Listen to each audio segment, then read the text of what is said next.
They said war was glory. They lied. When the first bullet pierced the silence of dawn, everything changed. It wasn't about flags. It wasn't about borders. It was about surviving. One more day. He was just 19. A boy wearing a man's uniform. His boots were too big. His hands trembling. The ground beneath him wasn't dirt anymore. It was blood, sweat, and fear. The air reeked of smoke. Gunfire echoed like thunder across the horizon. Every second felt like the last. And yet, he moved forward, because going back was death. They were told supplies would come. Food, water, ammo. But days turned into weeks and nothing came. Hunger became their shadow. Thirst burned deeper than bullets. He tore pages from a notebook to roll cigarettes.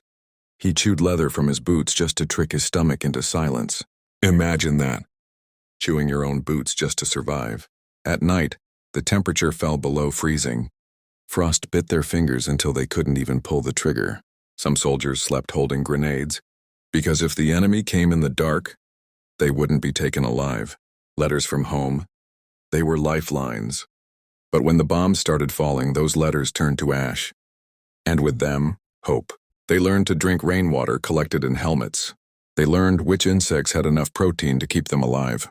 They learned the smell of death long before they learned the taste of victory. One day the boy, now hollow-eyed and broken, found himself trapped in the ruins of a farmhouse. The walls were riddled with holes. Outside, the enemy moved closer.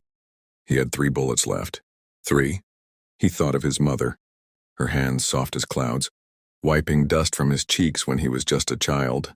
He thought of his little sister running through fields of sunflowers, laughing as the wind chased her hair. And then, the walls shook. A grenade rolled inside.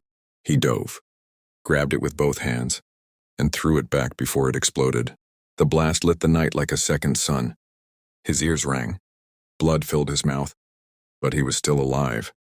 They say war makes men out of boys. No, war makes ghosts out of the living. Ghosts that walk with empty eyes, haunted by the faces of brothers they couldn't save. He saw friends freeze to death in foxholes. He saw men eat rats to quiet the growl in their stomach. He saw soldiers whisper prayers to gods they didn't believe in.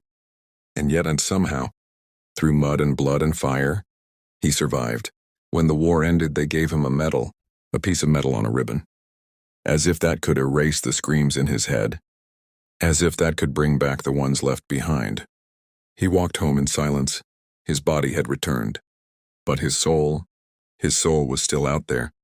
Somewhere in the trenches, between the dead and the dying. Because no one truly survives war. They just keep breathing.